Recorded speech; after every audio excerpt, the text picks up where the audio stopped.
Hey everyone, welcome back to the channel. This is the first installment of the WIP Podcast, where I am going to be sitting down with creative people from all walks of life, trying to get a little bit of an insight into what makes them tick and where they got to where they are. Joining me for this first episode is my old friend Ben Shaw. Ben is a 20 plus year tattoo veteran, recently retired for medical reasons, which are absolutely insane. But we will get into that during this episode. Ben has a lot of useful insights and a great outlook on life that's probably worth us all taking a note of. So hopefully you find something interesting in here, you enjoy it. Please do consider liking, subscribing, and let me know if you've got any guests you like on the podcast, any questions you have for me, or just your general chit chat. Let's talk. I'm here for you. So enjoy WIP Podcast, episode 1 with Ben Shaw. You'll have a full hour of me. What is it, ASMR? Yeah, something like that. Isn't it? ASMR. I'm not really sure. I haven't got something. I don't know. I don't know what it is, but I think it's weird. I kind of get it. It makes me feel a little bit uneasy. I don't know why. It makes me think that in any given moment there's going to be something really fucking loud, or a zombie pop out, or something. You know what I mean? It's like a scare, a jump scare. It's going to make you listen real intently, and then all of a sudden it's going to sweep your feet out from underneath you. You know, there'll be a deafening roar or something. So yeah, I get what you're saying. It's yeah, I don't know. Yeah, people are weird. People make a lot of money out of it as well. Strangely. Yeah, I bet. I suppose it's one of those ones. If you've got the recording equipment to pick it up, then, you know, you're automatically in a small niche. Well, hello Ben. Hello Andy. Thanks for joining me. Very welcome. Thank you for having me. Yeah, who are you? ASL, while we're on the internet talk. ASL, okay. Who am I? Fully realised idiot. Former tattoo artist. I am retired, got 2 kids. What else can I say really that's of any interest to anybody? I think that's kind of it. I'm a former studio owner. That's all come to nothing of late. But I don't know. I've made some really good friends doing it. I've just ended up in a circumstance where I can't really continue professionally. I mean, we'll sort of circle back around to that. Oh, for sure. But so let's go way back. And kind of get to the bones of where it started. Sure. As to how we got here and. Okay. Right. So from education and things like that. Well, childhood might be. Yeah, maybe maybe as a teenager. What set you on this path, if you like? It's difficult to point to a singular thing, but obviously there was an appeal to. Initially, it was piercing and that sort of alternative lifestyle. It was a little more experimental at that time. So there was places offering body piercing, and I did make thorough use of that. Probably underage, or that, mind you, I don't think there is an age limit for piercing unless it's genitals. So 16? I think that's studio enforced though. I don't think there's a legal minimum because of. If I remember correctly, it was to do with cultural issues surrounding Romani and Hindu culture and the practice of piercing there. Right. If I remember rightly, I'm not 100% sure about that. But I think most places put in 16 as a minimum age. Yeah, just to avoid angry parents. Yeah, that's it. So I was getting pierced a little bit. I say a little bit, I was getting pierced a lot. Found my sort of feet around there. And I think at that point, the idea that came up was maybe that I could do some tattooing, a little bit more of the artistic side of. Yeah. So how old were you at this point? Saying?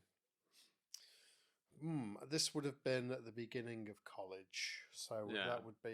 that's about the sort of 16, 17 mark, I guess. So would you consider yourself on like the fringes of like regular society already at that point? I should say so, yeah. Very much the fringes, not wildly out there. Bit of a grab. Yeah, exactly that, I think the college that I went to, we had a little goth corridor where everybody alternative would sit in the dark and block doorways. And stare at the shoes. Stare at the shoes, yeah. It was all like, remember New Rocks? Yeah. New Rocks and dyed hair and denim. There's a real market for New Rocks these days. I bet there is, yeah. There was a real market at the time. I remember those things being ridiculously expensive. Never had a pair, but it helped my short friends look at normal height, albeit with holes in the sole. So fringe would be the way, not way out there, not fully submersive in yet the underworld. no, that took a little while. So I decided to try and pursue it that way. And at the time, it wasn't terribly difficult to. Yeah. It wasn't as appealing as it became. Yeah. So at that point, there were suppliers that would supply the public. No names mentioned, because they went on to have a very staunch policy against tech practice. Yeah. So I was able to get basic equipment fairly easily. Yeah. Just to step back a little there, I think the whole decision to start tattooing was made in the pub. Which seems like a sensible place to make any important life decisions. Exactly. Especially whilst underage. Yeah, of course. Yeah. So this would have been whilst I was 17, and so at the back end of that, I went and bought some tattoo equipment. Yeah. Turned up at the warehouse and talked to somebody there. Got myself a little beginner's setup, so to speak. I think it was an animal tagger was my first machine. Of course. And sort of worked it out from there. I think I've still got my what's left of my first machines on the shelf. I saw it, yeah. And it's the same sort of construction, really. It's not quite cast. Part of it might have been cast and then bent a little bit. Yeah. So yeah, that's what I would have started off with, and then a lot of experimenting at home in my bedroom whilst I was still living with my mum. Yeah. She wasn't really bothered. And that kind of set the tone for the start. Yeah. Really. Was there anything in terms of your upbringing or your home life that kind of tilted you towards that side of things, or like the alternative culture and the fringes? Yeah. Maybe not so much in my upbringing. I think in my educational life, yeah. When I went to college, I was doing 5 A levels, and I think the plan at the time was to go into engineering and probably architecture. Yeah. And during my time at the college and discovering all these different things and more interesting stuff to my mind, I kind of let that go. And I did have good university offers to go and study there and do a 4-year undergraduate course in engineering, a couple of years break, and then do an additional bit for architecture. I think you had to do a bit of time in industry as well, if I remember rightly. And the thought of doing that suddenly went, nah. I'm not going to spend another minimum 7 years studying, not at this age. And so I started to look towards something I had a bit more control over. Yeah. I took a break after university and then after college, and then just never went back. So is that because you feel like you had like a bit of a rebellious nature, or is that just you just didn't want to be sort of trapped in the education system? Well, trapped, but you know what I mean. I do know what you mean. Little column A, little column B. I think I'm quite contrary, and I think the prospect. No, Yeah, never. And I think the prospect at the time made me sort of go, I don't think I want this. Yeah. And it wasn't an issue. I could just skip out on that. So, whilst I was taking that time out, I approached a local studio. I actually approached several local studios, but this one had only just opened. This was Rob's Tattoo Studio in Newcastle-under-Lyme. And Rob was kind enough to sort of set me on. It wasn't your traditional apprenticeship, but it was guided practice. Yeah. I knew kind of what I was doing. I could talk a better game than I could provide, but so what year? Roughly what year are we talking about here? This would have been 2000. So this probably would have been just as I was turning 18, maybe a little before. Yeah, because I would have turned 18 in September of that year. Yeah. So yeah, I think maybe slightly before. Oh no, beg your pardon. It would have been just after, because it was October time, so I'd just turned 18. And that, yeah, just started me off from there. Really, I kind of decided that it was the pirate's life for me. Yeah. And so it started. I think I intended on maybe doing that for a few years and then maybe see where I was. I think, at the time it was still possible to go to university for free. So I kind of had it in my head that I should still do that. Yeah. As a quote unquote backup plan. Yeah. Well, literally that. Yeah. And so, that was where my head was at. And then 25 years later, it's still there. Yeah. I did do a degree. I went to Keele University and I did a degree it was a dual honours degree. So that was English and philosophy. Deliberately picked because it was the least labour intensive. So I could tattoo and then go to the university during the week, which, to be frank, I rarely did anyway. Picked up the notes and did the exams, and that was fine. But it did seem that I had to do it because it would have been, it's horrifically expensive to go to university now. But yeah, I can't say I've ever. The closest I've been to a university is going to see my mates. And sure. Going out drinking. Yeah, which is the main part of it, I think, for most folks. And it certainly was then, because there was no value in being there, not in the same way. You knew that you could get a better job. Did it give you knowing you? Did it give you the kick of being able to be quite contrary with your lecturers and challenge them, because you're not shy about challenging people's opinions? No. If you don't mind me saying. No, not at all. No, I like to think that I do so with a little qualification, but most of the time you're right. It's just contrarianism. Yeah, it did. The English side of it is purely because I was, literature is fantastic. I love to immerse myself in any kind of literature, really.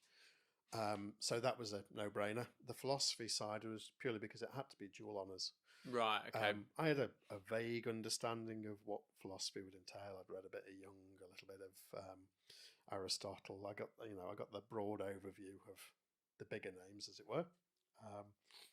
But that appealed because of that contrarianism, because of that being able to argue the toss over absolutely anything, to reduce things down, and potentially get a good grade for being argumentative. Absolutely, yeah. There was one module where I got, it was a ridiculously high grade. It was nearly, I think it was 97 out of 100, and I think that was philosophical logic. So basically, maths with words, and I was apparently very good at that. But I think very much the case in all of this was I could get the choice of modules that I took meant that I didn't need to do a dissertation. I could do everything with exams alone. I was good at exams because, again, it's taking something and arguing the toss. And it allowed me to come away from there with a 2-1 with very little effort. Yeah. Nothing against the university. It's a very good university. I just kind of played the system a little bit with it. So, Yeah. and that was of the time. I think nowadays when it's, I believe a lot of people are coming away with 50 grand's worth of debt. Or Yeah, something it's a ridiculous scary like prospect, isn't it? Like, that. Oh, even if you know, I mean, I know a number of people that have done, illustration degrees mm, and or you know whatever their degree, and quite often they end up finding that they can't work in the field that they chose, mm. and so then they're lumbered with this huge debt, and they're not even getting to do what they set out to do. Absolutely. And it's making the choice of courses quite difficult. I mean, there is absolutely no way that I could have really justified spending that amount of money on getting an English and philosophy degree. It would have got me, I might have been able to argue my case to get to the front of the line for the benefits agency, but that's as good as it would have got. I'm not sure I've got the staying power to see through an extra 4-year education when it was already a battle getting through secondary school. Yeah, absolutely. Yeah, absolutely. It wasn't for me, to be fair either. I didn't really want to. It was purely because this was the last time you'd be able to do it for free. Yeah, and essentially it's funding your early days tattooing, right? Yeah. I mean, I was making more money from tattooing than anything else. I did take out some hardship loans, I think. I think I came away from university with something like £12,000 debt, and that it's not bad. Yeah, no, that was fine. All got written off in the end, either which way. So, and these were the days when it wasn't. They didn't have everything nailed down with the university loans, the student Right. loans. Okay. So that it wasn't an issue. It got written off.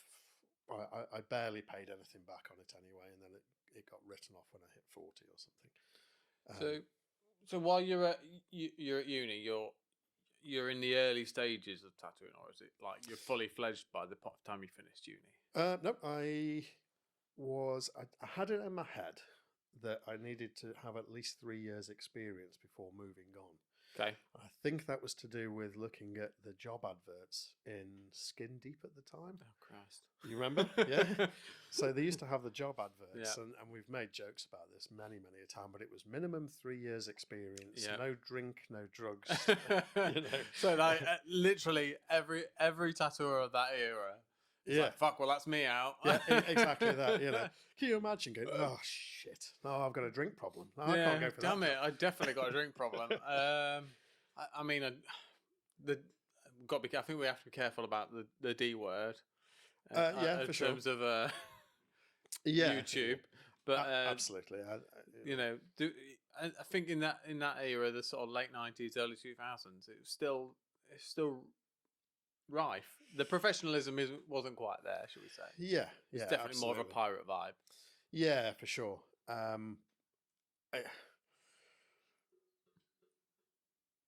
It's really difficult to sort of put my finger on where it is at that stage, because I'm in Stoke-on-Trent at this time, or rather Newcastle, which is kind of on the periphery. And that neck of the woods is a little bit behind with a lot of stuff anyway. So it wasn't progressive. There was a lot of tattooing about it. It was very much a working class thing. It was a coming of age, right? So you go and get your tattoo. With your mates, or... Yeah, and at the time it was fairly normal to see 16-year-olds getting the first tattoo and things like that. But at this point, it was very much becoming more of a professional practice. Yeah, and so we were a lot more stringent on it being 18 and over only. There was a lot more care. There was a lot of like release forms that were coming in. You're probably looking at maybe 2005 at this point. At this stage, so I pretty much started in the studio straight away. So that would have been 2000, and then 2001, 2002, 2003. So around there, I did 3 years of university, and then at that point, so I was a year out for the 2000. So at this point, by the end of that, 2004. Because in my recollection of that era is the vibe was shifting, and like those late 90s, the 90s era of I'll use the example Ian of Reading. You Sure. know, that was very much like still a bit bikerish. There was a Yeah. strong HA presence in Reading, and like it was shifting, and the studios were starting to look more professional. You know, and there was a lot more like, you know, they were a lot cleaner, like cleaner looking, and Yep. you know the equipment was more, you know, like a really high end like dentist autoclave and Yeah, that was the sort of shift over point. yeah. At the time, so Rob's Tattoo Studio was in fact owned by a member of the Outlaw Motorcycle Mm-hmm. group. And they were kind of keen for it to remain professional and looking good. So this was a little before the whole vacuum autoclave became a big thing. So we were still making needles. We were still using a temperature only based autoclave. We'd reuse the needle bars and then solder groupings back on. Sterilised, obviously, but to the standard at the time. I do remember them making us have a uniform at some point where we had a grey short sleeve t-shirt, not t-shirt, shirt. Grey, yeah, with an embroidered. The studio name was Tribal Images. Was it a Dickies shirt by any chance, or a It Dickies looked style like work it. shirt? Yeah, it very much looked like it. And then we had little plastic name badges. Oh wow! Yeah. So that was an unusual sort of shift, which I wasn't very comfortable with, I'll be honest. But needs must. So yeah, we were starting to move towards that, and then we had that, you know, the rubber flooring that goes up the walls a little bit, kicks up a little bit. Yeah, and we did eventually, I believe, get a vacuum autoclave there, when that was starting to become a big issue. I don't think at that point we went as far as bagging the tubes and things like that, which is kind of the point. But, we were getting towards that at the time. So that was very bikery still, but you know, they weren't quite as bad. It was still back patches in the studio. There was still smoking allowed indoors. I do remember smoking whilst tattooing on many occasions. You know, cigarette hanging out the side of the mouth, kind of thing. Trying to stop it getting in one eye. Oh, good eyes watering. Yeah, Popeye-esque. So, I mean, with that era, creatively speaking, was it still for you quite rigid, and it was like, you know, everyone was just doing flash, or was there a lot of room for creativity? I was trying to make room for creativity. There wasn't really any need for it there. The emphasis was more towards flash. This was the days where you started to get Jenny Clark flash, stuff like that. That started to creep in. The owners of the studio were very keen on me just keeping to flash work and not doing custom work at all, because it was a waste of time and a waste of money to do. Right. I think at the time I was charging £50 an hour for custom work, and they thought that was too little, because if I was doing flash, it was priced, and per hour that would have worked out much more money that they were taking. This is the days of the 50-50 split as well. So. Yes, so it was in everyone's interest to charge more. Absolutely. By the piece. Yeah. The worst one was the Old English lettering, because I think £20 a letter, £10 a letter, yeah. And that was the thing. The first letter was like £25, and then it was £20 a letter thereafter. So, you know, you'd end up with a tattoo that you could bash out in an hour, and it was, you know, 120 quid or something like that.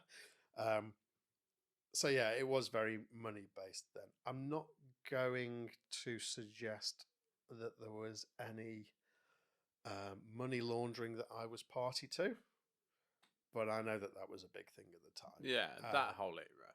That whole era. It's very cash heavy, and the bikers kept with that rather well, because they had, you know, other things that they were earning money from that allowed them to still put that cash in the bank. Yes. You know, somebody comes in, they had a whole sleeve done in one day. We charged them this amount, didn't take any details off them. So there's the £1,000 that they paid for that, and this has just gone straight into the bank. No more explanation needed.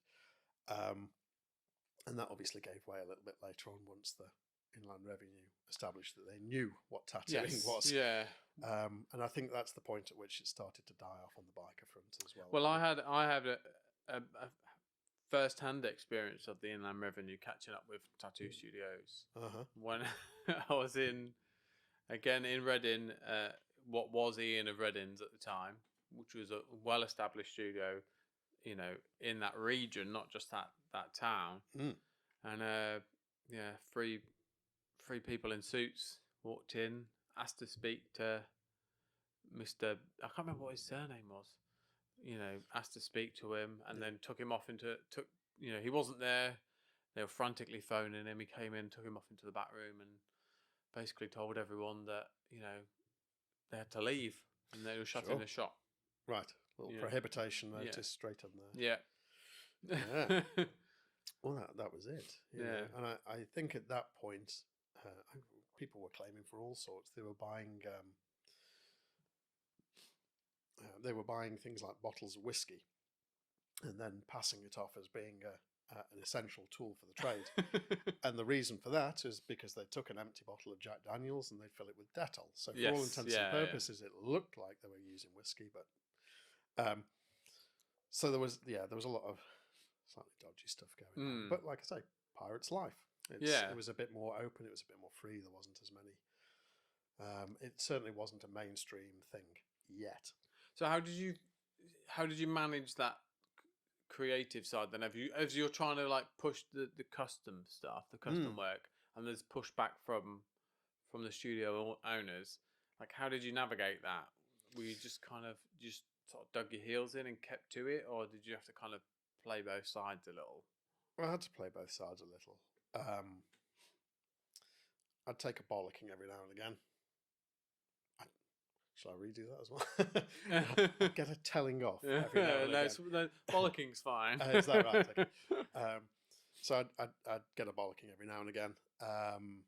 But so long as I kept the business well, I did plenty of work. I gave them plenty of money. I was reliable, which I think is one of those big things with tattooing. It's making yourself reliable does a hell of a lot for you. Yeah. So I was fine on the back of that. I was able to be a bit more creative, so long as it wasn't, me just doing £50 an hour every day for that entire time. Yeah. So it worked along. I mean, at this same sort of time, we were getting some influence from the States coming over. Yes. This would have been the New School Collective. Yeah. Grime. All those guys were starting to get stuff in magazines that we were starting to pick up. Yes. Bear in mind the magazines at the time, I don't know about elsewhere, but in Stoke-on-Trent, you'd have to go to the adult shops to buy the tattoo magazines. I mean, I recall there being some very specific news agents that stocked them. Sure. Just random little ones. Or, there were a few, or you would have to send your check off and subscribe. Yeah, for sure. Do you remember those magazines? Was it the American ones that crept across? Was it just Tattoo or something? There was and there was International Tattoo Magazine or something. There was a few that I used to try and get regularly. Sure, I remember one of the things at the time being that somebody would be on the front cover of said magazine, and they'd have the back to you, wearing a white T-shirt, of which a certain chunk of it was cut out to show a tattoo underneath. And that seemed to be a thing that sort of ran through those. And the same that ran through conventions as well, didn't it? That's you true. Would go to I mean, back then there weren't many conventions at that point, but you would go to say London, and there would be Gary with his his T-shirt and his, like I say, a big chunk cut out the back to show off his dragon. Yep. Or a sleeveless. Yeah. Or he'd just be walking around with one arm out. That's it. Yeah. Or in the pants. Yeah. And I think that was the sort of time when people started to get bigger work. Yes. And so those T-shirts came off. Yeah. And we see big full back pieces, full sleeves. And that was appealing right there. This whole sort of body of work that was taking up somebody's whole back and was composed to fit that really nicely. And, it seemed like a big, wild undertaking from the days where you were, churning out bulldogs and little St. George's crosses and things like that. I always, in my head, I always had these visions of like, oh, I want these huge projects done. Like I want a sleeve, I want a full front, a back piece. But like the way my brain works is far too impulsive, Sure. and like I just cannot I can't focus my mind enough to set that ball in motion where I like, okay, right now I need to save up this much money before I book, and then I need to book this many sessions, and I need to see this through. I'm like, I just want a tattoo now. Yeah, today, if possible. Yeah. And it was still the days where you could do that. I think towards the back end of my time at that first studio, you couldn't really book a tattoo. Yeah, there weren't many places that were keen to book people in, were they? Especially not on a Saturday. Saturday, they really wanted you to just do things that were walk-ins. And if you could book something during the week, there was no deposit. It was just a loose arrangement. Yeah. So yeah, having that sort of impulsive draw to tattoos was still quite a major thing. Yeah. And then I think, there was a big shift in style at that point as well, where there was a little more media about. There was magazines became a bigger thing. The internet hadn't got as far as MySpace as yet. Yeah. I think there were things like Friends Reunited and stuff. Oh, Christ. Yeah, you're probably right. And then what was the blog-based web? Tumblr. Oh, was that Tumblr? Then, I think so. Yeah. I want to say yes.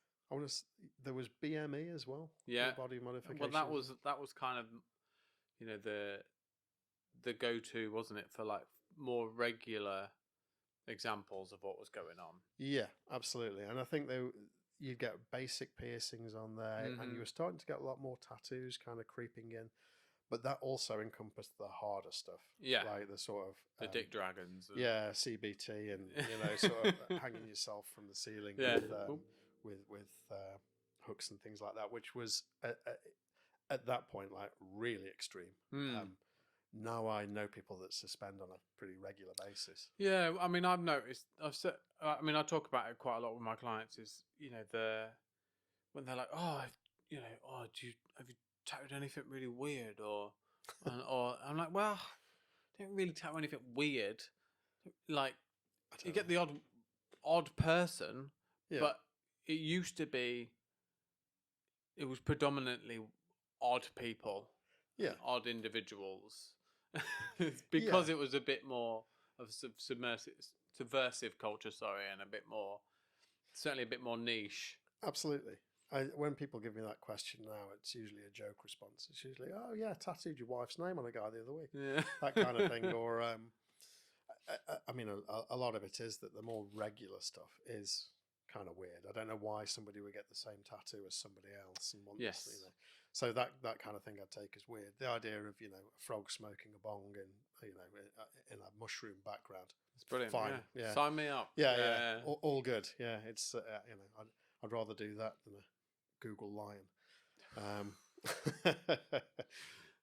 But yeah. So it goes.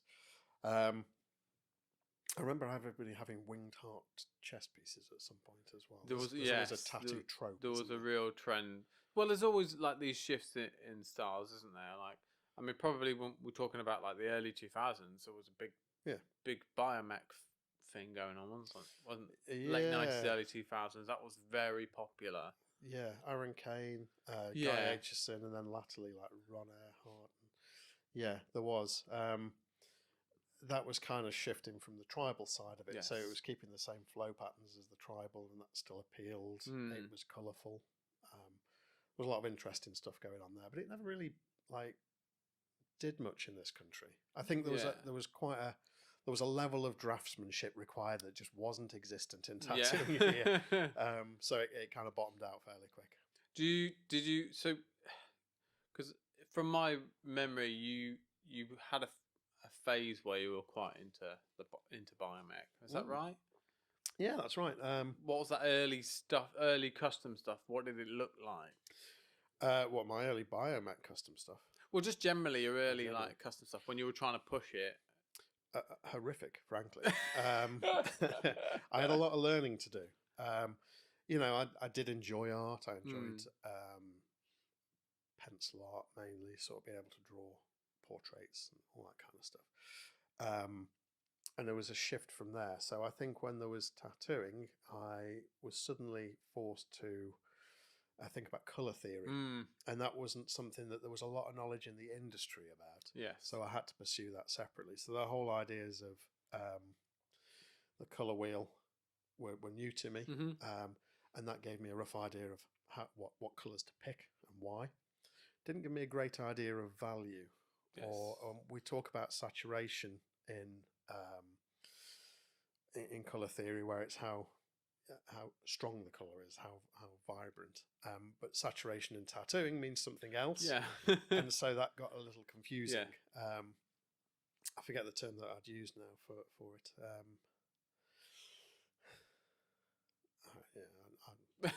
I'm gonna struggle there. It'll come back to me. I'm not a colour guy time. really these days. So yeah, there was an awful lot of it where it was experimenting with stuff that I didn't fully understand. So there'd be a nice split complementary red, teal, green kind of breakup, but it was all the same, real high intensity stuff. So it looked horrific. Very, very, very strong in the eyes. Little, yeah. More than a little, in fact, and very little undershading as well, which was something I learned later about, how to structurally make that stuff work. I wasn't learning to draw from scratch. I wasn't learning artwork from scratch, but I might as well have been. So you didn't have any like formal art education? No, prior to that. No, I did a GCSE in art, and I did the first part of an A level in art, and then switched across to chemistry.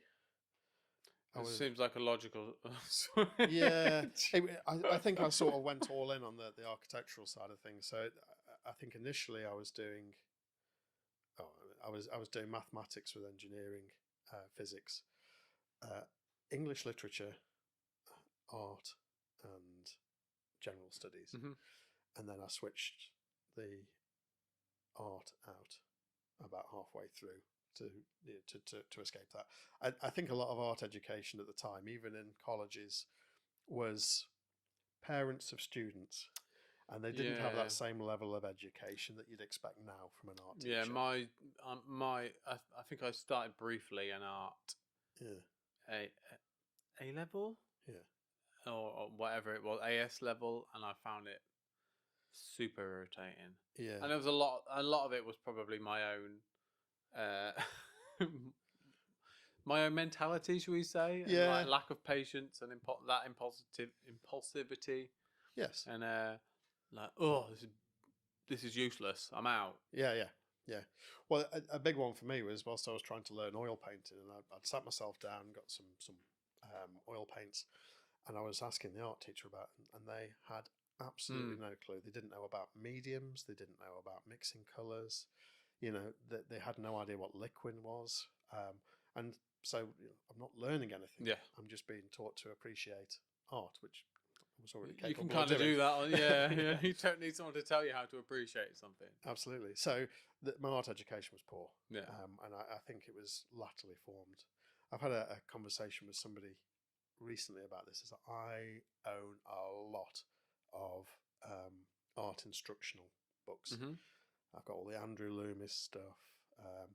I've got lots of I forgot the chap's name now. When you get put on the spot by I think I've got a couple of the Andrew Loomis ones. No, yeah, and Andrew, they were drawing the head and hands. That's it. Yeah, those are the classics. The animal, copyright stuff. Imaginative realism. Well, yeah. So all that stuff. The name I was lacking was Bern Hogarth. Right. That was a big one for me. Bern Hogarth's various works. Did you ever read? Did you take the time to read them and study these books? Because I bought them all and I might flick through it and then they just sit on the shelf for a decade. No, studied them. Very much used the Loomis head on a regular basis. I did. I sat and read them and pored over them a lot. And the Imaginative Realism book, that's James Gurney. He's that's fantastic. Down there again. That's like I'm terrible, man. Like, Dinotopia. I'm like, oh yes, I need to get these books because I need to learn. Yeah. And then I sit down and I'm like, okay, I'm bored now. Yeah, And then sure. I'm on to something else. I'm gone. Look at the pictures. Yeah, I looked at the pictures. I tried it a bit. I didn't really put it into consistent practice. Yeah. But, you know, there's a common thread here. Yeah. Where no, like most of my family will probably say it, and a lot of my friends will say it. They're like, pretty certain you've got ADHD. Sure. And I'm like, well, you know, it makes sense. Yes. Yeah. With my my creative journey, and yeah, I think that's it. You know, you get diagnosed with a lot of these weird things later, and not that it's weird at all, but I think the language for a lot of that's developed of late. And the fact of the matter is that if it's never given you problems, and if in many cases it's been very beneficial. Yeah, I would say there have been instances where it's been beneficial. I will hold my hand up and say it's not been wholly beneficial. Of course. To my career. Of course. The impulsivity of sort of some minor disagreements or annoyances can lead me to you know, just be like, I've had enough, see you later. Yeah. Fair enough. Yeah, I mean, it's all part of finding you as a person. Yeah, and if some of that is, you know, back to a different way by psychology and. Did you ever find anything like that where you sort of felt? It's been brought to my attention recently, yeah, but I'm not going to lean on it. I think a lot of that stuff it's a reason, and I can see the sort of traces of it throughout my time. There's certain obsessiveness, but I don't think it's ever hindered me in any way, shape, or form. Yeah, I feel you're quite methodical and logical in your measured. Measured is probably the right word. Yeah, and it, you know, to my detriment in many ways, because it's stopped me from doing things intuitively. It's made me sort of have to revert back to a certain analytically. Absolutely, yeah, and that's been very much my downfall. I think recently, so I'm trying to come around from that a little. But yeah, I've never suffered of it. But obviously, a lot of folks do. A lot of folks need, you know, quite a lot of work with counsellors, psychologists, drugs, whatever. Yeah, you know, pharmaceuticals rather. I mean, we've probably both experimented with our own medication for the years. I mean, we jump back to like those early eras, and we talk about like tattooers being reliable was very useful to people because it was hard to come by. Still is. Yes. Still is hard to come by. I think there's an awful lot when you're trying to, from the studio owner's perspective, when you're trying to nail down when somebody's going to come and actually turn up and be there and tattoo.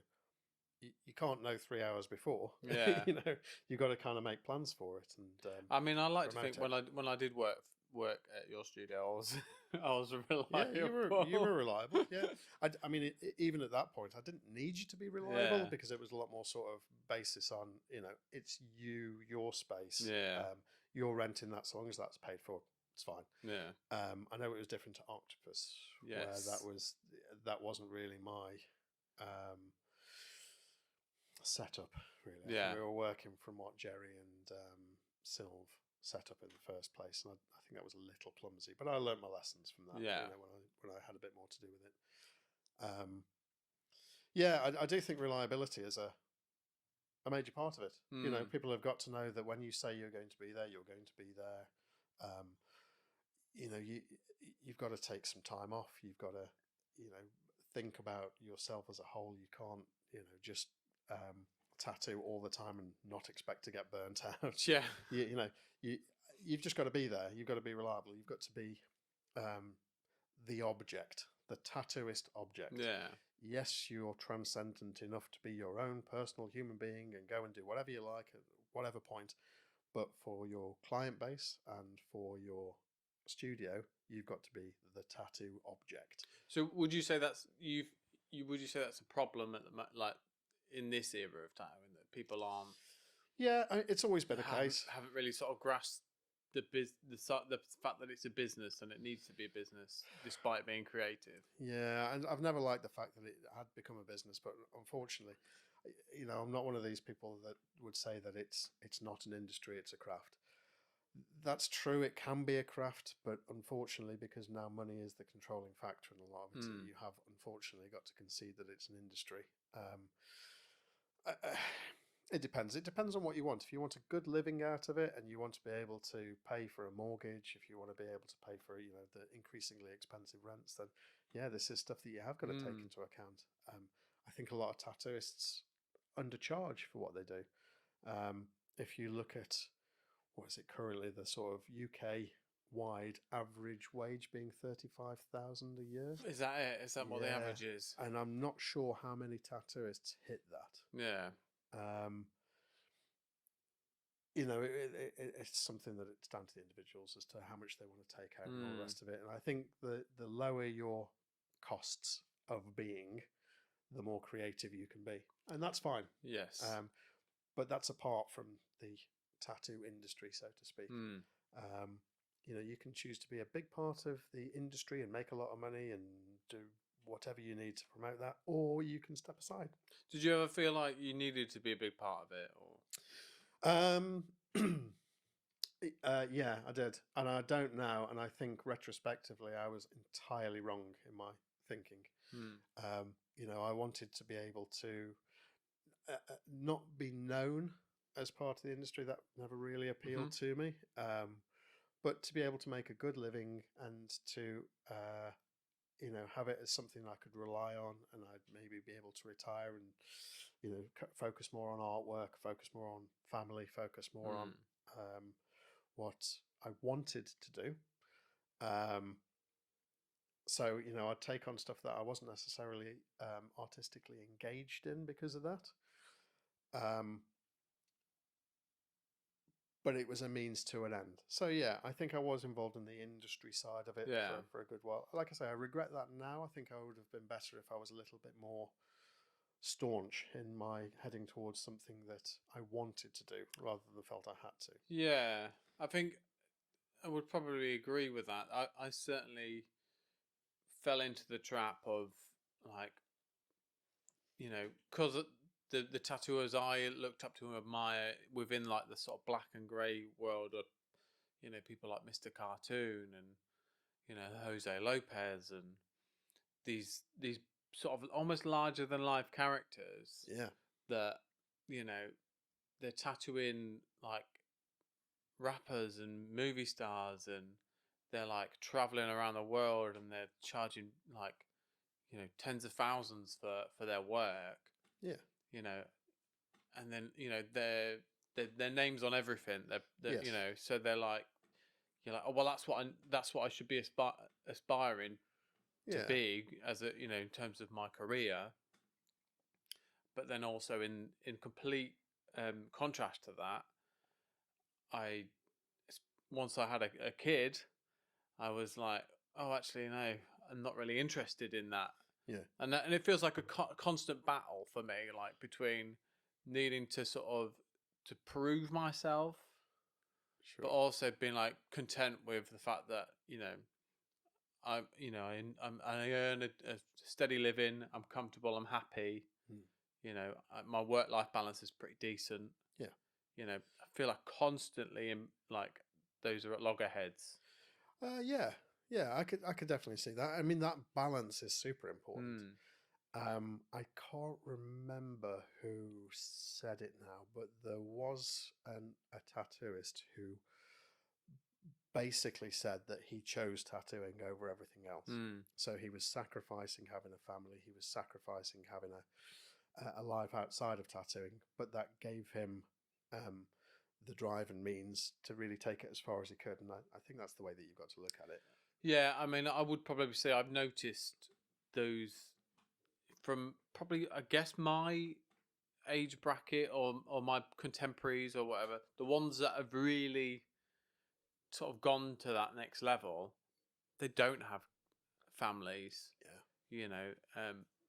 Their life revolves around tattooing. Yeah, which It's is an all-in commitment. Yeah, it's not all encompassing, and I don't know whether you'll agree, but certainly once you've had kids, you do sort of take a step back and think there is more to this than because yes, it's important to people and it's important to the people getting the work, but it's essentially just like we're just scribbling on people. Yeah. So like when we really break it down to the bare bones, it's relatively unimportant in the world. It's not bioengineering. No, we're not changing the world. We're not. I mean, I had one client. They did tell me once that she's like, you need to think of it a bit more highly. You're helping people shape their identity. Absolutely. Which I've hung on to that. Yes. But I also humble myself in that, it's not rocket science. Yeah. People don't have to have this. But you do have to value what you're doing, and I think that's very, very important. That you do have to value it. The moment you see it as something that's silly or that's not worthwhile, you sacrifice more than you expected to. But you're right, there is a balance. You do have to have that in your life. And if you want to have children, they do need a lot of attention. They do need, so much doing with them. And it can't be secondary. I think all tattooists, certainly tattooists that I know, have lost relationships because of the level of work that they've had to put in. Yes. Spending all the time in the evenings, preparing designs for later in the week. Even if that's just become something that's a contentious issue with relationships, then you're on the back foot then. Yeah, and something's going to give way. Did you ever find that yourself, or did you kind of? Yeah, absolutely. Many times over, and in many cases, I wished it could have been different, but it couldn't have been. I'm in a better position now because I'm in a relationship with another artist, and that makes things. I understand. They understand. It's a lot more freeing. It's actually quite nice to sit and draw with somebody else, which I've not done before. So there is unfortunately an awful lot of sacrifice, and I know that we're saying that it's not that important, but it is, and it's important to us. Well, I don't want to sort of misconstrue it where I'm like, absolutely, completely devaluing what we're all doing and what we're talking about. More that like it's taking a step back from the intensity levels of it and accepting that, like, once your time tattooing is done, is there anything left of your life? So so like making sure that, like, just having that balance and making sure that, like, you've got one, because we can't do it forever, can we? Like, physically, most people probably going to get to 50 and they're going to be struggling. Start to bottom out. Yeah, and it's bottoming out, and like, so you need something after that, and if and whatever it is probably isn't going to be as intensive as tattooing. No, I guess not. I mean, I don't know what most tattooists retire into. Kind of a generation where there was an expansion.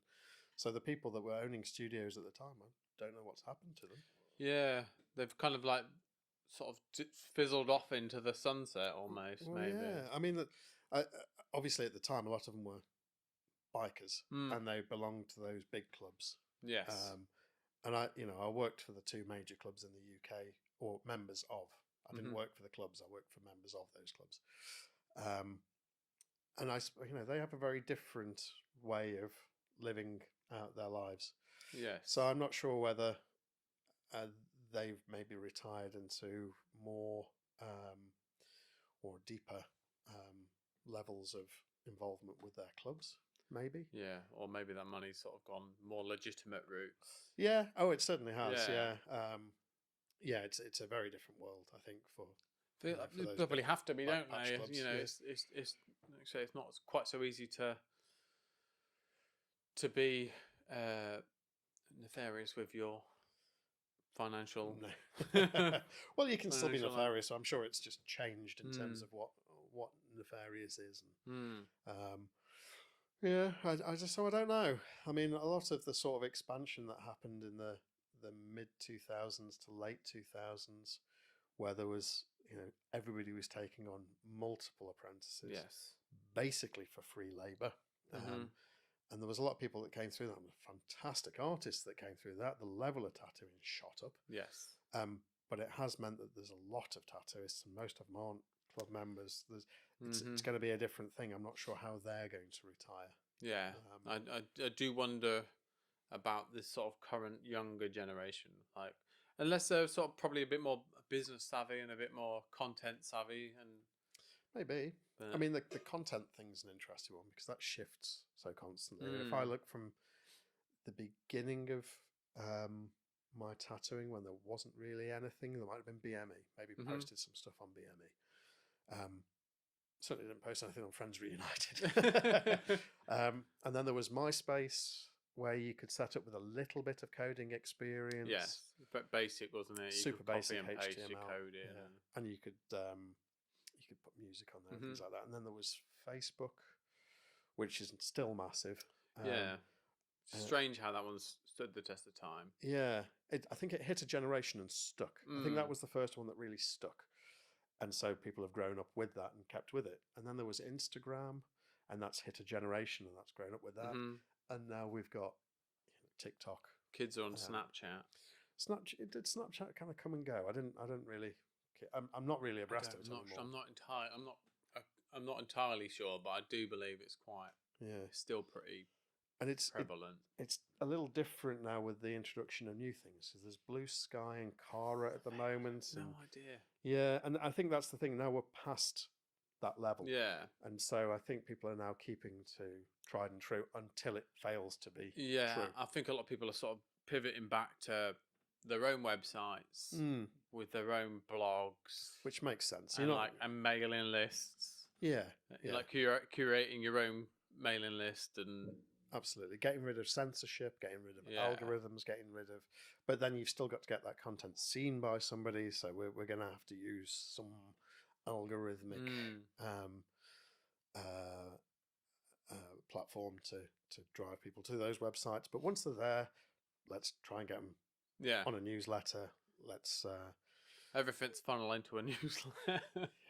Effectively, yeah, or a blog. Yes, it's all these different things. We need to get people involved, and getting people giving a shit about you is the major part of it. Like, as much as I'd love to say that, the success that I had in my career was down to people looking at my work and loving what I did, I think a lot of it just came down to people liked me. Yeah, I would probably agree. Like, you were fairly, from what I remember, you were fairly savvy with like your social media. Yeah. For what because it was relatively straightforward at the time, wasn't it? It wasn't quite as complicated. There wasn't as many plates to spin. Oh yeah. But you seemed like, and because it was consistently you and your work. Yeah. But yeah, the majority of it, I believe, was, once people got in and they sort of spent some time with you, they were like, it was that sort of almost like professional friendship, and people kept people coming back. Oh yeah, 100%. And that was what I was always aiming for. Like I got a lot of clients from conventions, and I didn't do much work at conventions. What I'd like to do at conventions is get a portfolio out, get a bunch of stickers out. Yeah. People wanted the stickers. So in order to get the sticker, they had to come close. Whilst they were there, they had to make a little social acting. Yeah. They wanted to make sure that you knew that they weren't just coming over for the sticker. So they'd have a quick flick through the portfolio. Perfect for me, because now they're within earshot, I will talk their hind legs off. I will absolutely grab them. I'll chat. That's where I sit.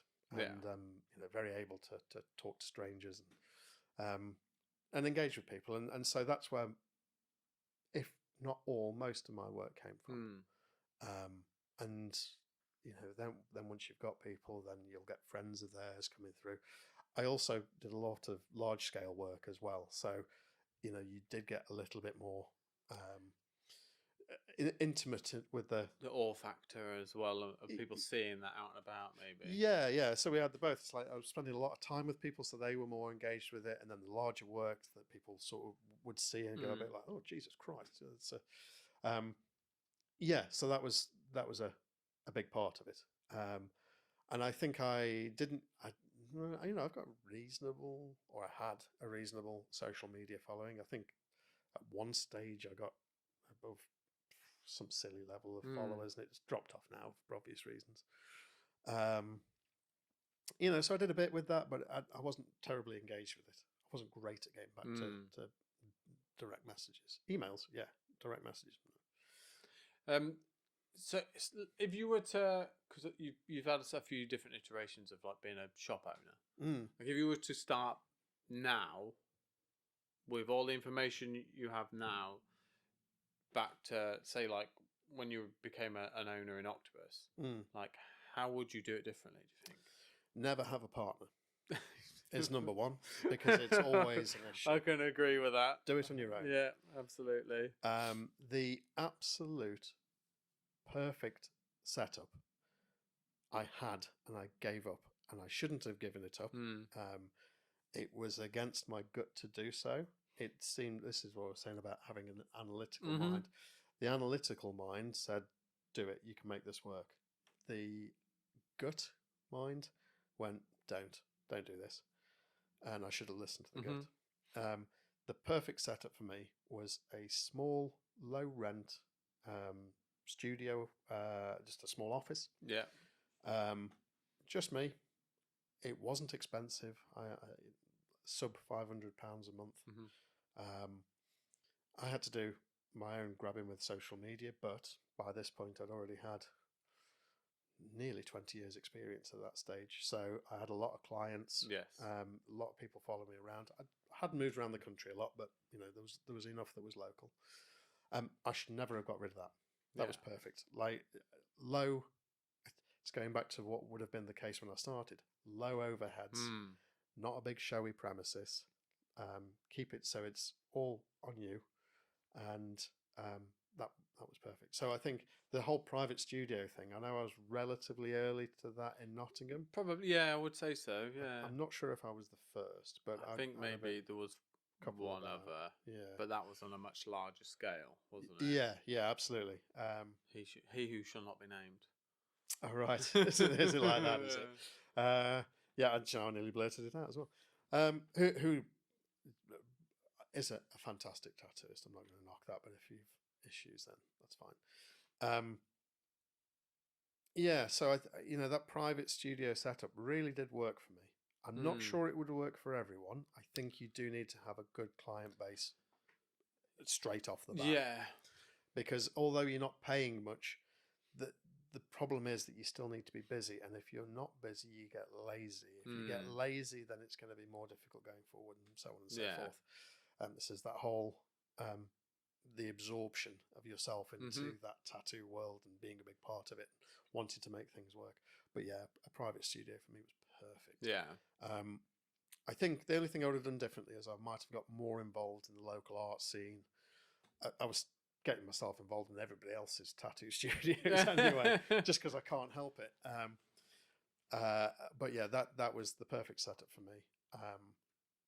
I enjoyed what I did with studios. I enjoyed the artists being there. I enjoyed the trade-off to have people around and be able to sort of, I don't want to say sort of mentor or anything like that, but I could, I thought I could give a lot more to people. Yeah, sharing that experience. Yeah, absolutely. And that was my intention. I'm not sure how well that worked out, but that was what I was trying for. But yeah, like I say, shouldn't have done it.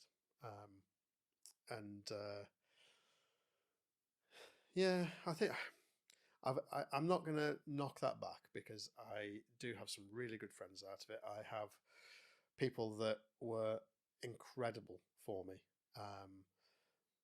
to the point where they were actively making their lives more difficult to keep me going. And they didn't tell me any of that. And I do feel pretty bad for some of that. But,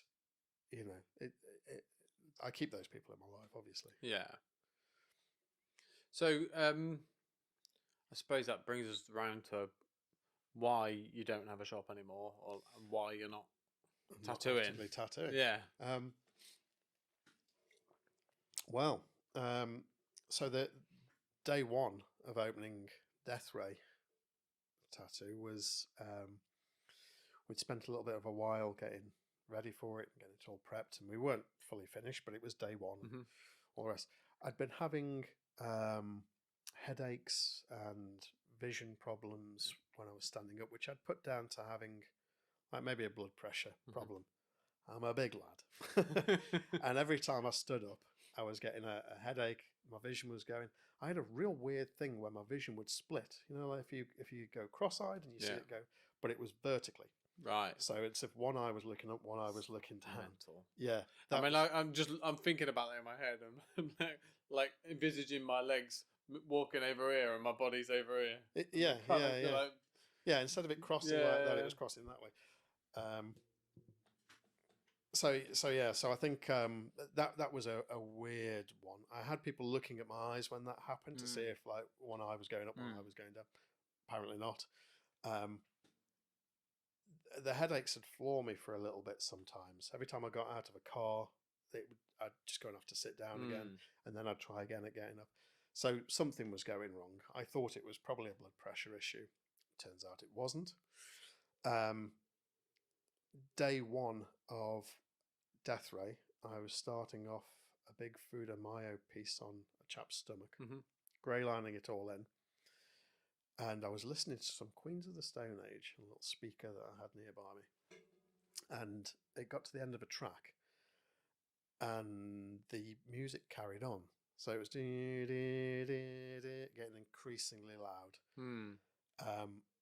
At which point I suddenly felt quite sick, suddenly felt a little lightheaded.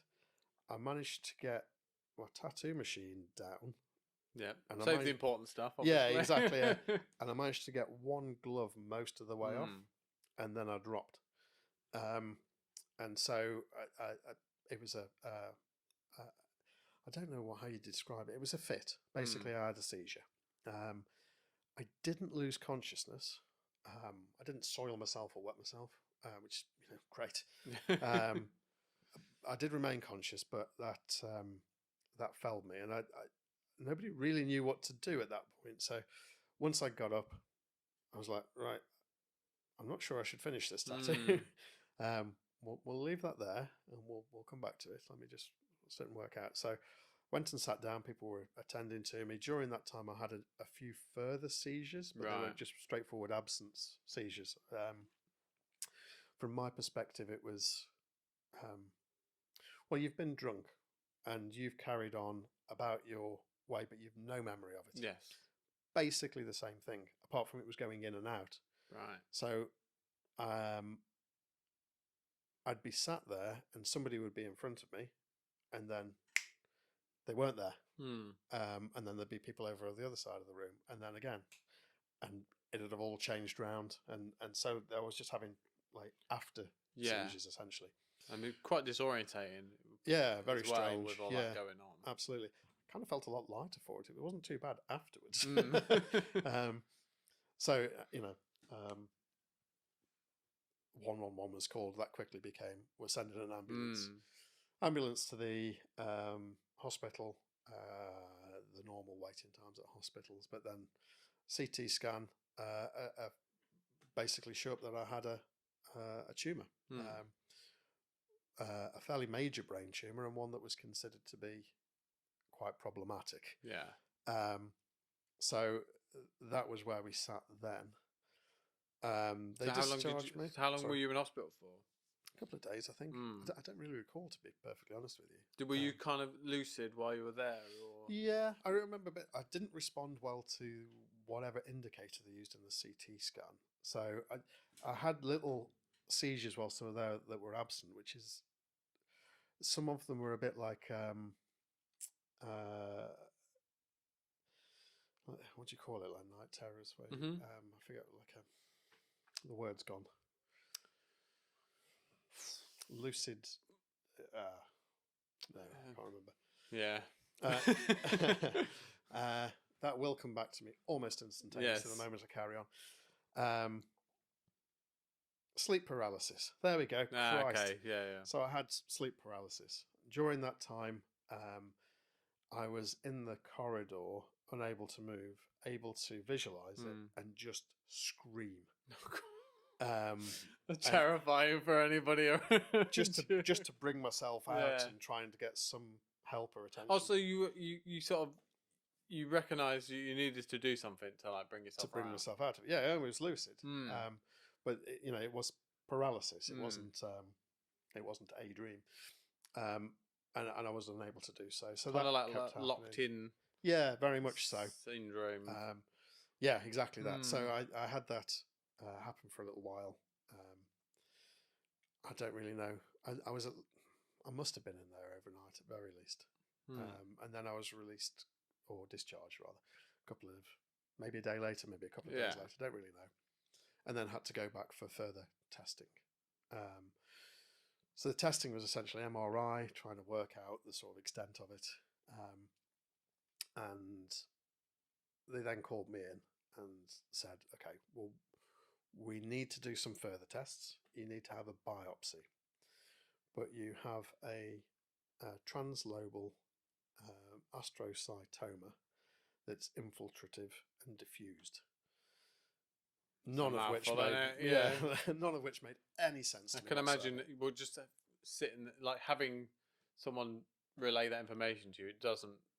When you hear the big C anyway, I don't think a lot of information probably goes in. No, they're very keen to distinguish it from cancer because it uses the same terminology and it's a similar sort of basis. They have the same grades where it's like grade 1, grade 2, grade 3, grade 4. And it's for all intents and purposes the same, but there's enough differences between brain tumours and other organ cancers that they need to distinguish. But it is effectively the same sort of treatment and way. So all that sort of language came at me, and it didn't really do an awful lot. I was having some memory issues at the time as well, as you can quite imagine. Yes, I'm sure. So that they explained to me roughly what everything was. Astrocytoma being what it is. Diffused and infiltrative means that it was spread out and like veins going through something. Try and explain it to people like Stilton cheese, where the mold sort of spread through, and translobal means it's across. It's on my frontal lobe, but across both sides of it, which apparently is very problematic. They told me that it was terminal, so at that point, they could treat it, and I'm still currently on terminal treatment. Not terminal care, which is to be distinguished. So I'm on terminal treatment. They will treat me to extend my life. Yeah. And that's there were several options that they had for that because of the way that the translobal and the diffusion. Radiotherapy isn't an option. That apparently would do a lot of damage. But chemotherapy, fine. But because it's treatment or terminal treatment rather than an attempt at curing, that's only oral chemotherapy. Right, it's not huge amounts. Basically, what they want to do is keep that level low enough that I don't become resistant, but they'll never destroy it. It's just a matter of keeping it down.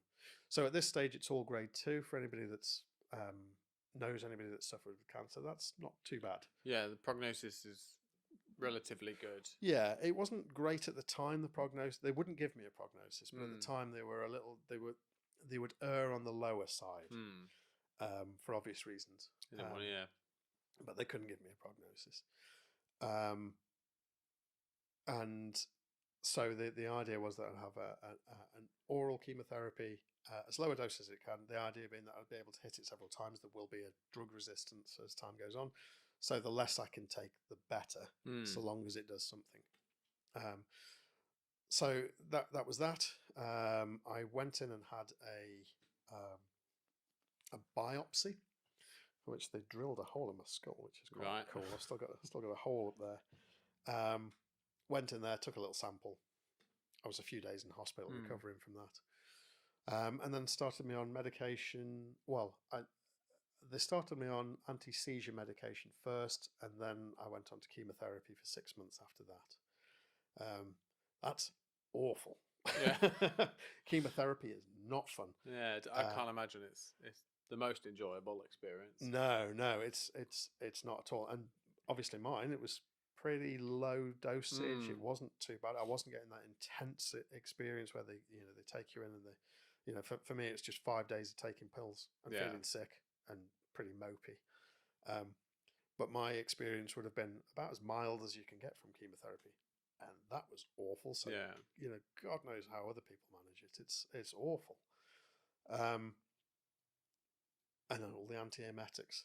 The antiemetics are. So what are those? It's just to stop you from being sick. Oh, okay. You're being poisoned. You're going to be sick. They unfortunately also make you very constipated. So that's so you have the 1 week of feeling sick through the chemotherapy, and then the second week of being backed up. And you haven't had any instances where you shoot yourself in public then? I have, but nothing to do with chemotherapy. Much younger. Yeah. No, nothing like that. If anything, it's that sort of thing where, you're trying so hard to get rid of it. In fact, I think Rod Gilbert talks about this in his recent show. Right. Where at a certain point, the notion of getting a spoon comes to mind, and you're having to talk yourself out of it because that would really help. Yeah.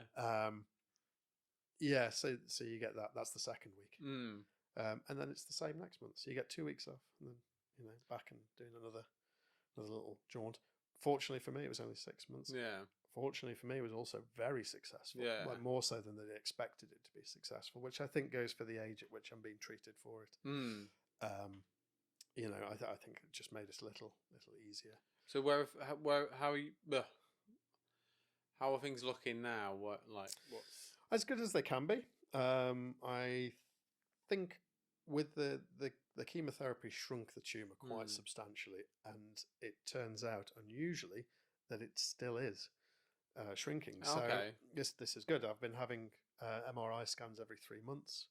They're now pretty confident that it's good for the time being. So that's going to go down to every 6 months. I didn't lose a lot of function anyway. There's been some odds and sods and some weirder things. But most of that's not been too bad.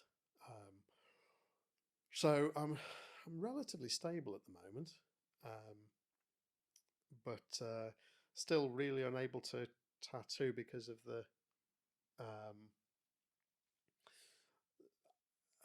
so some of the bits from the drugs that I think just being unreliable is one of the more difficult ones. It's difficult to keep a registration, and of course it's something that people are concerned about, and I wouldn't want to give clients the sort of, I don't want to be collapsing on anybody again. I'm not saying that I'm not tattooing at all. I can't really make any money from it. But friends and family, I'll do the odd bit for, nothing too major, just a little bit, not for money, just to keep my head and hands in with what I've done for 25 years. So it's quite a thing to give up. Yes, I'm trying other stuff as well. Yeah. I'm going to try and I'm trying to do some more artwork, some more illustration. I'm not disallowed from earning. But it's within reason. The issue is that when I can't work, I really can't work. If I go through chemotherapy again, I'm cytotoxic. I can't go anywhere near a tattoo studio. So that's not something that's really for me at the moment. But I'm still involved. I still get myself involved in tattoo studios. Go and talk complete nonsense at people for hours at a time. Go and annoy the clients. The whole 9 yards. Make it a thing so that you can, eventually, I think it's make it its full-time. Yeah. Full-time gig. And that's it. It's consistency. It's getting the stuff there. It's having good content is having good content seems to be secondary to having constant and quality.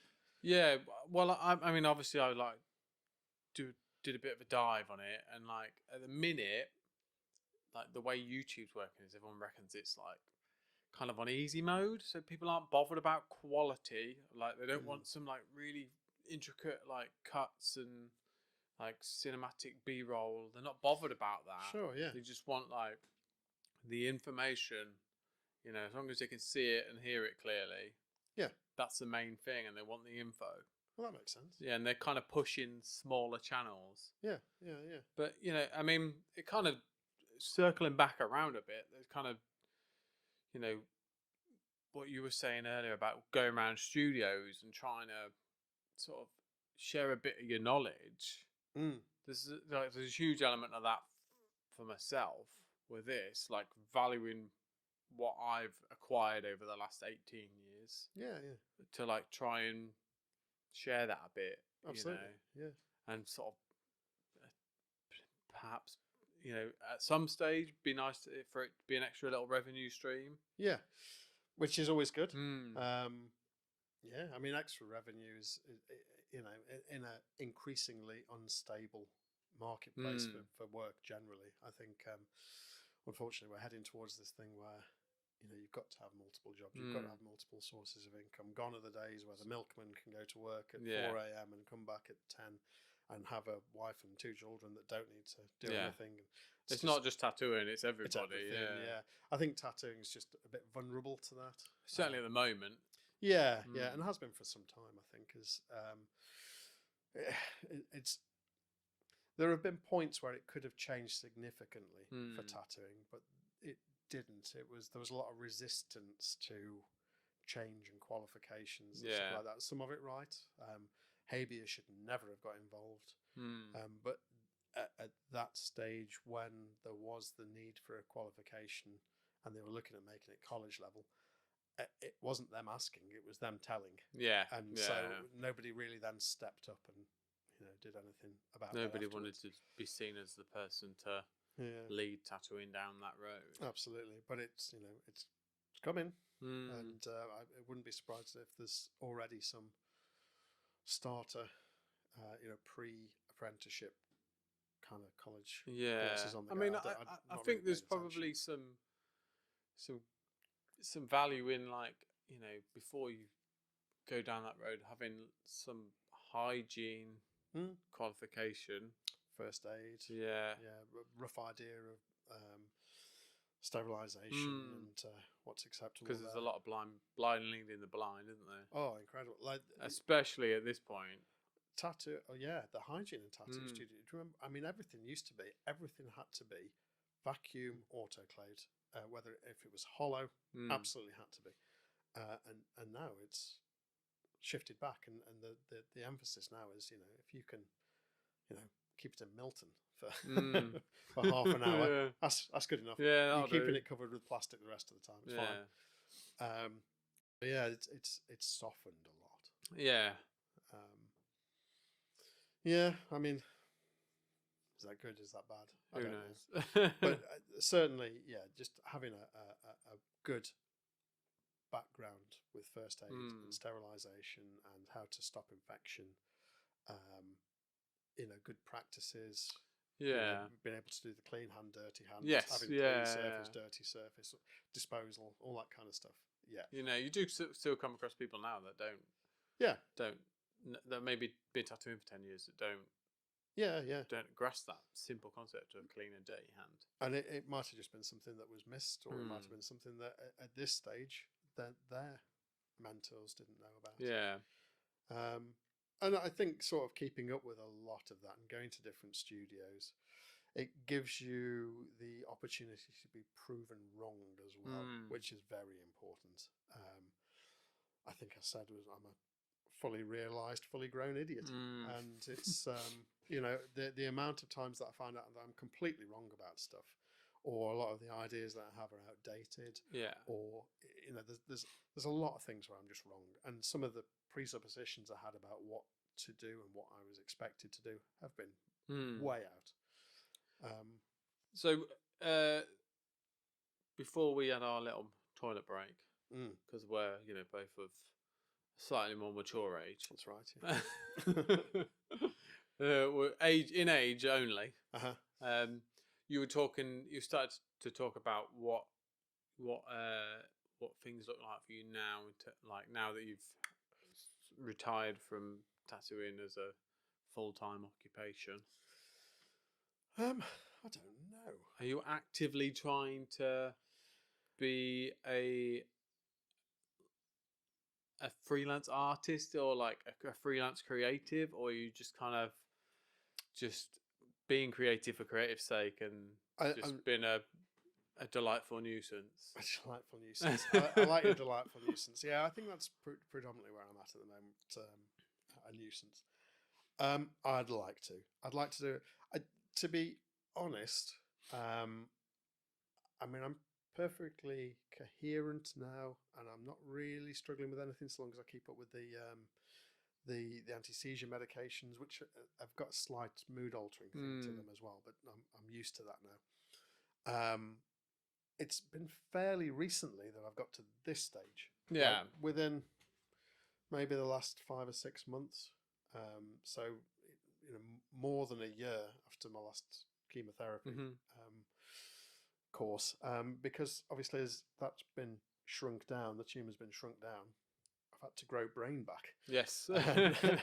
And so there's been a lot of peculiarities Mm. with that, and lots of things that have changed for me. And I've had a lot of realizations that I'd not previously had about the sort of nature of myself and the world and of the world itself. So, I'm in a big state of change at the moment, and now I'm pretty coherent, pretty with it, able to cognate properly and express myself properly. I had some stages where I couldn't talk properly and things. Now that's the case. I'm still trying to find where I am. Yeah. Where I'm at with it. I guess it's kind of a bit of a journey of self-discovery again, isn't it? Absolutely, 100%. And I've had some people that have really helped me with that, and helped me rediscover things that I'd long forgotten, which has been wonderful. Do you find then, because that, because tattooing is such a big part of your, I guess, your identity, that's, you struggled with that to like, or if it's just kind of, you've taken it in your stride and you're like just figuring out a bit, or? I'm definitely figuring out a bit. I don't think I've taken it in my stride, but I think I'm pretty okay with where I am with it as a whole. Maybe a bit of mentoring, maybe sort of, I'm still involving myself. Maybe a bit of critique, a bit of mentoring, a little bit of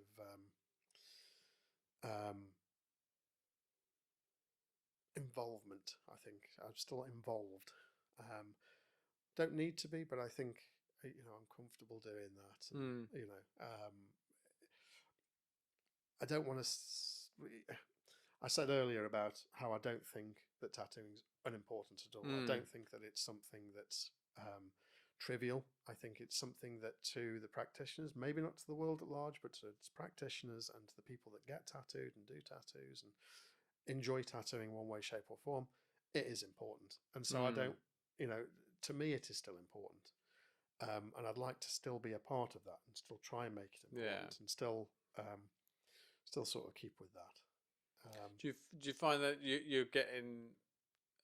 Have you put it out into the world that you're like looking to try and like mentor, or are you just trying to foster those relationships and kind of offer, like, give the advice for free and then see how it's taken, and if it's absolutely. I think I mean, for want of a better description, I'm actually in a really good position on the back of having a brain tumor. The state is now looking after me for the most part. It's not a great amount of money.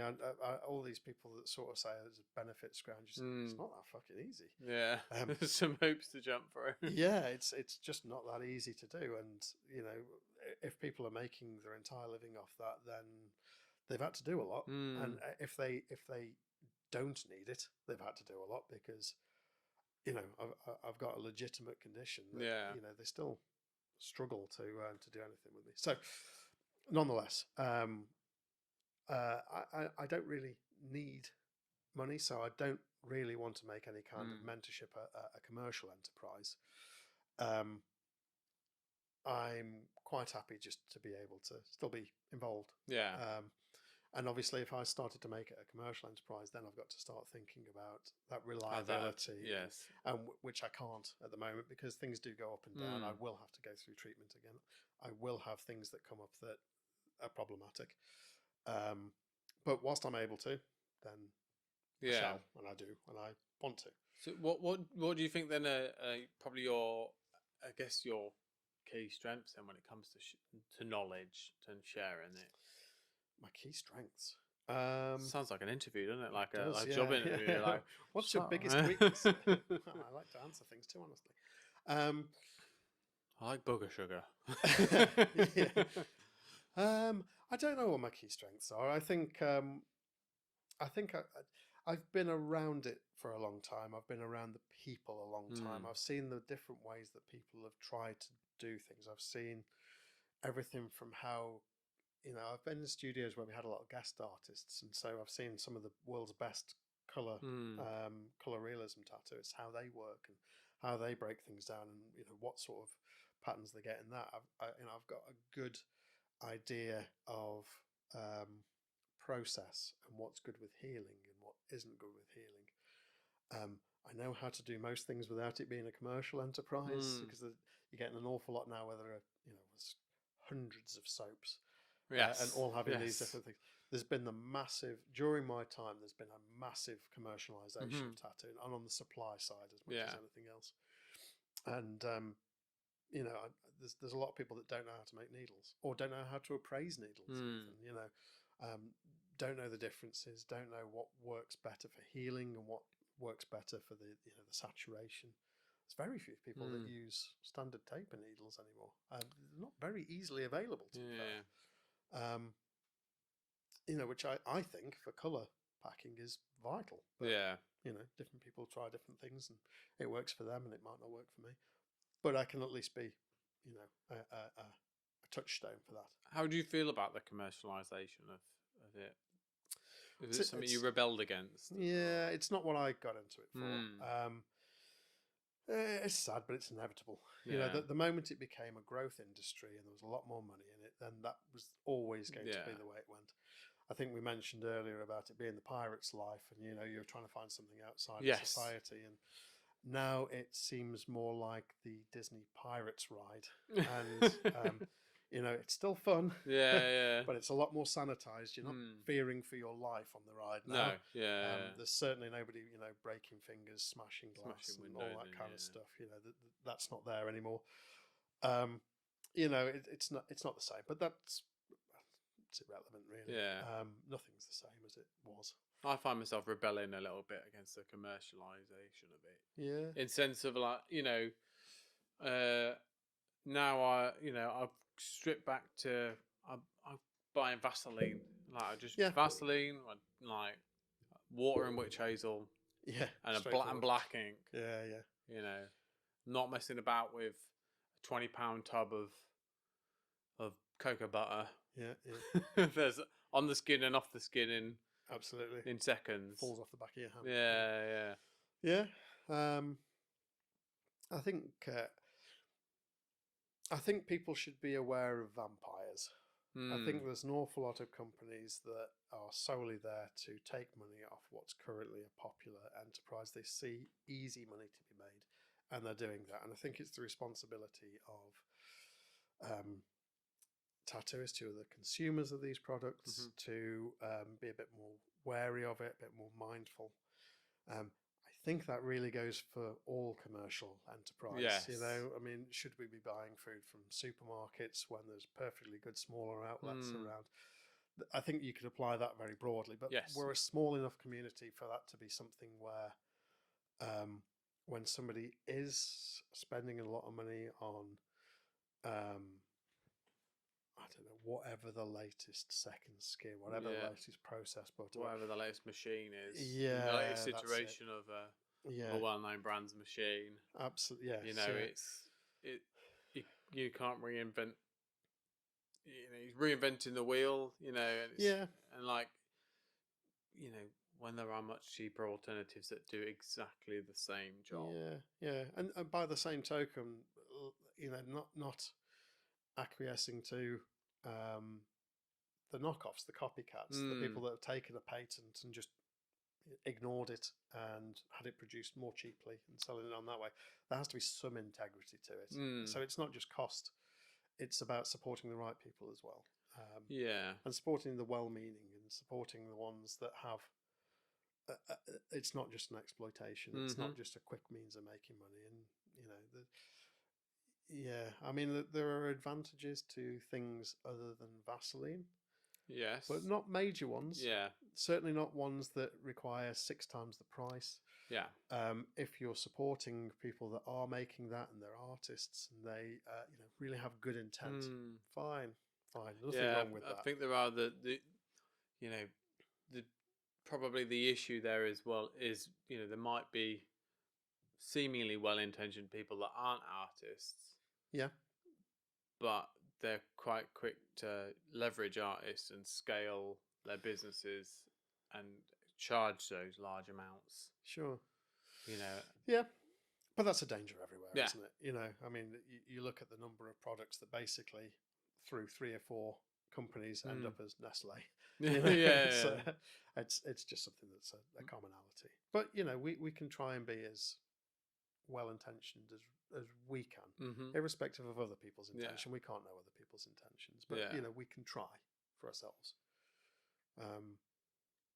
And that's some real hippie crap right there. But that's pretty much the way I'm going at the moment. So are you finding then that are you still making time to be creative as well then? Well as like sort of what are you doing creatively? I'm trying to do a lot more illustration, a lot more painting. I want to get a Flash set done, which I never did. Now, I know nobody's using Flash anymore, but I wanted to do it back in 2000 and never did. So now I'm going to get a proper, 6 to 8 sheet set of just got to make them digital now as well. No, bugger that.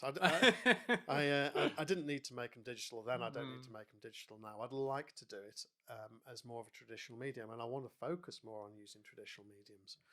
I'm looking towards different artists now, people like Keith Tomlinson and Wiley Beckett and people like that. They're good commercial artists. I like the idea of being able to do freelance illustration, but I don't think there's a world of that anymore. For me, it's like producing. It's a hard world to break into. Yeah, I'd love to without doing loads of content-based stuff as well. Yeah, precisely. Yeah, I mean, I don't want to, or I fancy the idea of doing an album cover or two or something like that, but it doesn't work like that. Yeah, you've got to know people, and it generally suits much younger creatives when everybody's kind of crammed together in like a little community. If you think back to like being a teenager in your local music scene, everybody was involved some way or another, and you all fed into each other. And as as we get older and our lives become a bit more consumed by other things and a little bit more insular, very much so. Those connections are harder to come by. Absolutely. And so I think that's a pipe dreamy thing that I had, which I'm not putting any stock into. I do know people that produce that kind of artwork, and they are very ingrained in those scenes. I think now I'm just in the process of making art kind of for me. It doesn't really need to be commercial. Art's sake. Yeah, it'd be nice to leave a portfolio of work that there was a consistent development that you could see, and I can focus on that a lot more. But really nothing more than that. I don't need to do it commercially. If it happened to be commercial, okay. But it's not something I'm too concerned about. Has the style of work changed then? Very much so. Because you don't have the constraints of tattooing. Absolutely. To worry about. Yeah. I did very much involve myself in a sort of a neo-Japanese kind of field when I was tattooing. And some of that was deliberate and some of that was accidental. But once you've got something that you can sell yourself on, you kind of keep to that. Now I'm a lot more concerned with different things, different ideas, still that same sort of mythology in a different way. Yeah. So the sort of hidden stories, the sort of trying to try to hit the archetypes, and that Weave kind some of sort thing. of narrative, and Yeah, that's it. And it's not something I'd given a lot of thought to, but with having some of the long conversations I've had with people recently, it's something that I've kind of found myself agreeing with, and not realizing that I'd still thought about things in that way. A lot of what I was doing in tattooing was pretty much purely commercial. yeah, And now I don't have to think about that. Now I Yeah. can be a lot more free with it, and now I can do things that are a lot more interesting to me. We'll see where that goes. yeah, We'll see where that goes. I don't know, what at this stage my lifespan is not guaranteed in any way, shape, or form. It's going to be shorter than it should have Yeah. been, but that's all I can sort of say. So I'm going So to sit back and enjoy it. They haven't given you you haven't got sort of, oh, you've got this many years, you've got that many years. They can't. No, it's impossible. It'll be one of those things where there'll be a flare up. I'll have some weird glitch that starts happening, or I'll start to get headaches at a weird time. I might even start to have seizures again. I might go deaf or blind in one side or whatever. And at that point, they might go, this has turned into a grade 3 tumour. This is now malignant. We're going to try again, but this might not work this second time. And then they'll go, okay, so realistically, you've got 12 months at most. Yeah. I think once I was past that first part of it, where it was, a little inconsistent on what they could say, once I got past that first year, it then becomes, all right, there's a 60% chance of you seeing 10 years. Yeah. And then I've recently had a scan that was very positive. So now that's probably higher. So, that's a respect. I'm settled with that. That's fine. Yeah. That's hard to sort of get your head around at first, but Yeah. we're all in that same boat. None of us Yeah, know true, how much true. we've got. I think it's just when it's brought very firmly to mind, then you consider it a lot more. And now I've considered it, it doesn't really bother me. It doesn't scare me. It doesn't.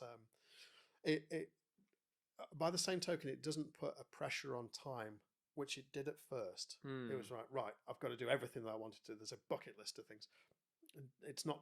It did at first, but it's not anymore. There doesn't seem to be, like, existence in its own right is as much as I need, and so I want to be able to enjoy that time and do things that I want to with that time without it being, well, there's your deadline. Yeah. So, if you taking active steps to sort of be more mindful of enjoying it, then I guess, or is it? Yeah. Or you're actively forcing out external pressures or external influences that would sort of affect that peacefulness of trying to live out your life? And I wouldn't say dismissing them. I think what I've been broadly, at a certain point, I was struggling with a lot of the stuff that was happening mentally. I had the breakdown of a relationship. I had breakdown of a business. I had various things to deal with, and I ended up being referred to a psychologist, and we went through a lot of ACT, and a lot of that has to do with taking the things that are troubling you and causing you anxiety and rolling them around and really considering them and changing your viewpoint of them. So crushing them down into something that's manageable and being able to see every single side of it. So not getting rid of it, really focusing on it. And so that's what I've been trying to do more than anything, is really sort of work out why that bothers me. Yeah. And as I'm doing that, less and less is bothering me. It's giving you some more peace in the world. Maybe everybody could benefit from that. 100%. Yeah. It's nothing I would have encountered. I do occasionally think that I've got, I think I've mentioned to you before, it feels like I have NHS Plus. Now I have a terminal disease. Like, the moment anything happens, they're on it. And, I shouldn't have been able to access the level of psychology or psychologist attention that I've had. There are a lot of people out there that are struggling with waiting times to go through things like transition surgery and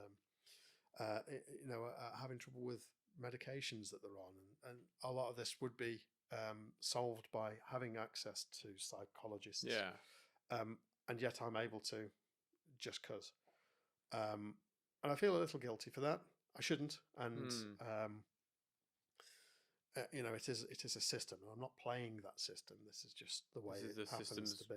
Wired, and it's at the moment it's working in your favour. Absolutely, yeah, and it very much is do. So you know, maybe not from the benefit system and things like that, but from the medical backup to it, yeah, it's been excellent. And I should have had that kind of training, that kind of intervention 30 years ago. Yeah, you know? I mean, it's a big thing in America, isn't it, where everybody's in therapy. Yeah, and I understand that. Yeah, it makes sense. Yeah, absolutely. I think from my very early teens, somebody should have gone, You could probably do with dealing with that. Same. Instead of that whole sort of, right, hold that down, we'll do that. You're not allowed to be angry about this. You're not allowed to be upset about this. Cram it all in, don't let it loose. And then, you know, years and years later, it suddenly, it goes all over the place. And, with that being said, is there any, like, would you say there's anything you wish you could tell your younger self? Or, like, it's a loaded question, isn't it? Like, it is.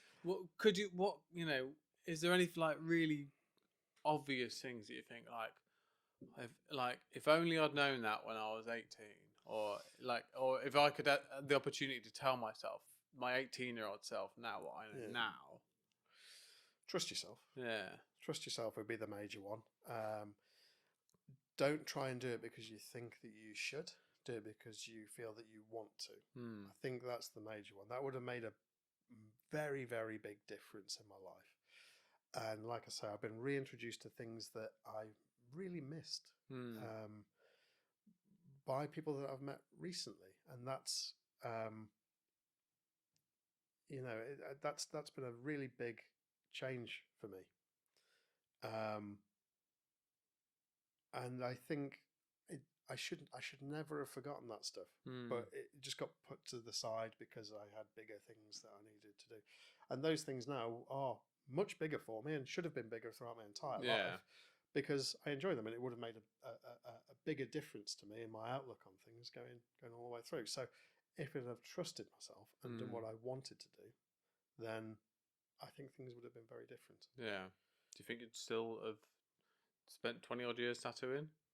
Yes, I do. Yeah, I do. But I think that was when I did trust myself to do it, and that was taking a big step, and that was that's what I wanted to do.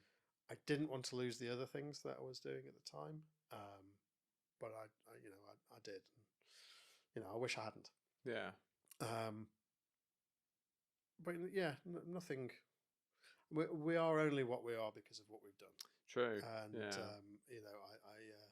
I'd be a very different person, probably a better person, but I'd be a very different person. Have you got any, I guess, nuggets of wisdom for, like, well, let's use tattooers, because for an 18-year-old that's just started tattooing, what, like, not necessarily practical nuggets, but like, anything really, whether it's like an outlook or an approach, well, an outlook would be good. So the first thing I think would be to look outwards, talk to other people about it. I see it an awful lot where people are nervous. They don't want to show their work to other people. They don't want to engage with other people. They there's an awful lot of imposter syndrome that floats around tattooing. So I think that would be the major one, is go out there, talk to people, go and engage. You see an artist's work that you like, email them. You see an artist's work that you like that's close enough to go and see him, go and see him. Go and get tattooed by them, even better, because you get far better idea of what they're doing and how they're doing it and what makes it special by going and having a tattoo done by that person. So that would be the major thing. Don't shut yourself off. Go and see other people and talk to other people. One last thing before I let you go. What would you like your legacy to be? Christ. That's a massive question, isn't it? It's a big one. I don't know. I don't think I would choose a legacy. I think I'm going to end up with a legacy. Whether that's good, bad, it's all very subjective. The things that I value aren't valued by other people that I've grown up around and things like that. Sartre, isn't it, with the hell is other people. The what I see as being vitally important to the next person along might not be. So my trying to choose a legacy, I think, is maybe a little redundant. That's a real cop out, isn't it? I don't know. I don't know what my legacy would. I'd like to think that. I haven't done everything right. Far from it. I'd like to be remembered well. That's kind of it, really. I think that's probably what it boils down to for most people. Absolutely, and it's not within my control. We can all seek immortality through things that we hope we'd be remembered for, but I don't think it's going to happen that way. So I'd just like to be remembered favourably. Yeah, that's kind of it. As a pirate, favourable pirate. Yeah. Got rid of the gold earrings and put the big wooden studs in there, but all the same. Cool. Oh, thanks, mate.